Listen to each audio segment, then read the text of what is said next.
ఈ రోజే సబ్స్క్రైబ్ చేయండి మీ ఫేవరెట్ షోస్ చూడండి. నాన్న పెళ్ళికి ఎక్కువ టైం కూడా లేదు. ఏర్పాట్లు చేయమని పురమాయించనమ్మా. మన స్తోమతకు తగ్గట్టుగా ఈ పెళ్లి జరిపించడానికి డబ్బులు కూడా ఏర్పాటయ్యాయి.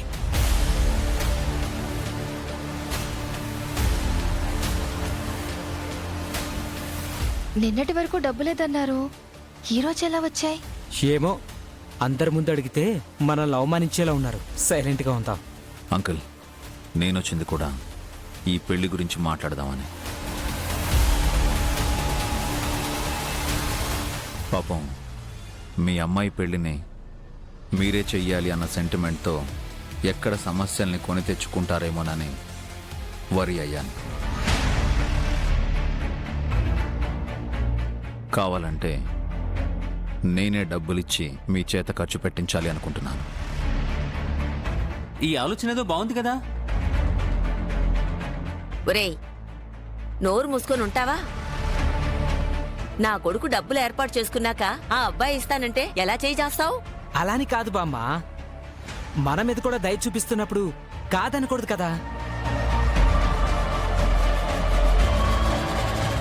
అలాంటి పరిస్థితి మీ నాన్నకు రాదురా. జాను పెళ్లి ఎలా చేస్తామని మీరెవ్వరూ కంగారు పడాల్సిన అవసరం లేదు. పెళ్లి క్యాన్సిల్ చేయండి అని చెప్పడానికి జై సార్ ఆఫీస్కి వెళ్ళాను. వచ్చేలోపే నాన్న అమౌంట్ అరేంజ్ చేశానని చెప్తున్నారు. నాన్న ఎలా సర్దుబాటు చేశారో ఏంటో, ఎంత కష్టపడ్డారో.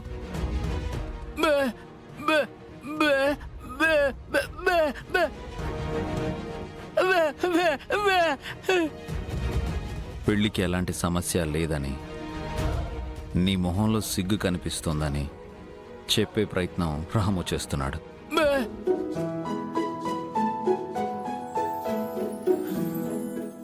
వాడి సైగలు బాగా అర్థమైనాయి జై బాబు.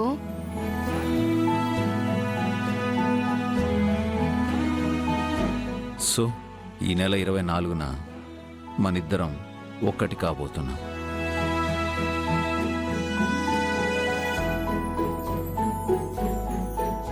అవును జాను, నువ్వు ఆఫీస్కి ఎందుకు వెళ్ళావో నాకు చెప్పనే లేదు. అది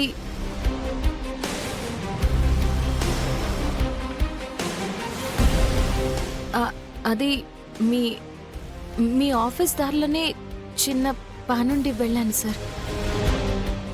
అక్కడి దాకా వచ్చి మిమ్మల్ని చూడకుండా వెళ్తే ఎలా అని చెప్పి. కానీ నేను ఇక్కడున్నాను కదా. మీరు ఇక్కడికి రావడం మంచిదైంది జయ గారు. అనుకున్న ముహూర్తానికే జానుకి మీకు పెళ్లి జరుగుతుందని అందరికీ ఒకేసారి తెలిసింది. నైస్. అంకుల్, ఆంటీ, ఏ అవసరం ఉన్నా నన్ను అడగడానికి మొహమాట పడకండి. ఎందుకంటే నేను మీ అల్లుణ్ణి, మీలో ఒకండి.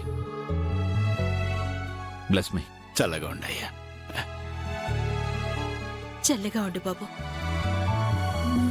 వెళ్ళొస్తాను బామ్మ. చల్లగా ఉండు.